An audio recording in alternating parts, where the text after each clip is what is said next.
বিজেপির নির্বাচনী প্রতিশ্রুতি ছিল ৩,০০০ করে মাসে অন্নপূর্ণা ভাণ্ডার।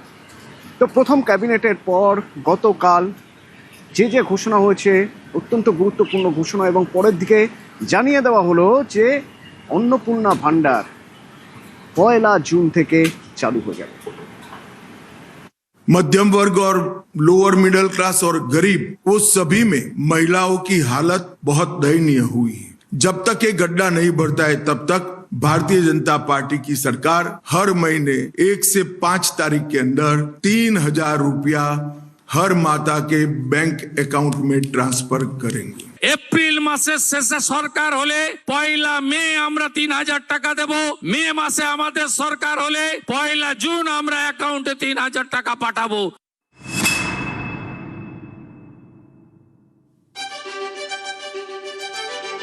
ভোট প্রচারে বারবারই অন্নপূর্ণা ভাণ্ডার চালুর প্রতিশ্রুতি দিয়েছিলেন বিজেপির শীর্ষ নেতৃত্ব।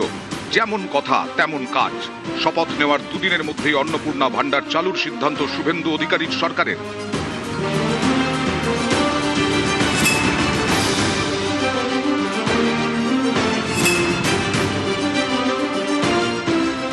যারা লক্ষ্মী ভান্ডার পেতেন তারাই কি অন্নপূর্ণা ভান্ডারে এনলিস্টেড হবেন নাকি? না, তারাই হবেন এবং এক্সট্রা যারা পেতেন না তাদেরকেও অফকোর্স ইনক্লুসিভ করা হবে। আগের সরকার বা তার আগের সরকারের দেওয়া কোনো যোজনা মাননীয় মুখ্যমন্ত্রী বলেছেন আমরা বন্ধ করছি না, এবং যাদের নামগুলো কাটা গেছে, যারা আমাদের দেশের নাগরিক নন, তারা তো সরকারি যোজনার সুবিধে পেতে পারে না। তো সেটা মাননীয় মুখ্যমন্ত্রী বলে দিয়েছেন, সেই টাকা কিন্তু ফেরত দিতে হবে, ফেরত নিতে হবে। 21 সালে ভোটের আগে লক্ষ্মীর ভাণ্ডারের প্রতিশ্রুতি দেয় তৃণমূল। ভোটে এর ডিভিডেন্ডও পায়।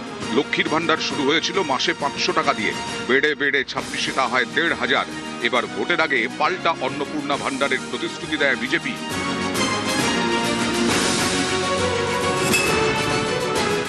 লক্ষ্মীর ভাণ্ডারে প্রতি মাসে 1,500 টাকা, অন্নপূর্ণা ভাণ্ডারে প্রতি মাসে 3,000 টাকা।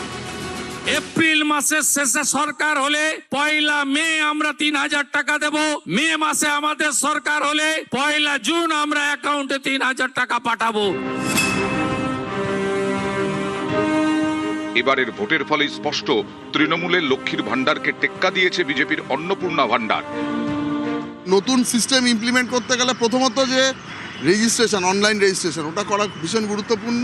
যাদের এই অনলাইন রেজিস্ট্রেশন নেই তাদের যদি ভোটার লিস্টে নাম থাকে এবং ভোটার কার্ড থাকে তাদেরকে এর মধ্যে যোগ করা হবে, কিন্তু যাদের নেই তারা তো ভারতের নাগরিক না, তারা বাদ যাবেন। কিন্তু একদিক থেকে অন্নপূর্ণা চালু করার আগে এক্সিস্টিং চলবে, সঙ্গে সঙ্গে এটাকেও ইমপ্লিমেন্ট করা হবে।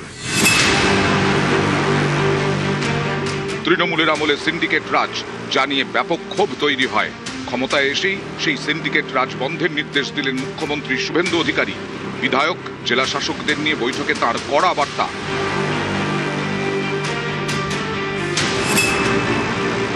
দুর্নীতি কোনোভাবেই বরদাস্ত করা হবে না।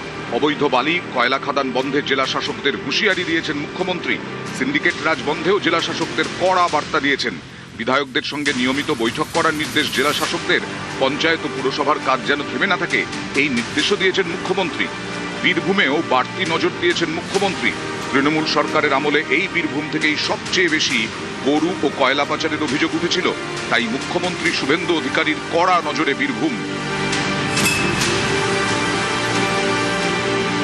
অবৈধ বালি খাদান, কয়লা খাদান বন্ধ করতে বীরভূমের জেলা শাসককে বিশেষ নজরদারির নির্দেশ দিয়েছেন শুভেন্দু অধিকারী।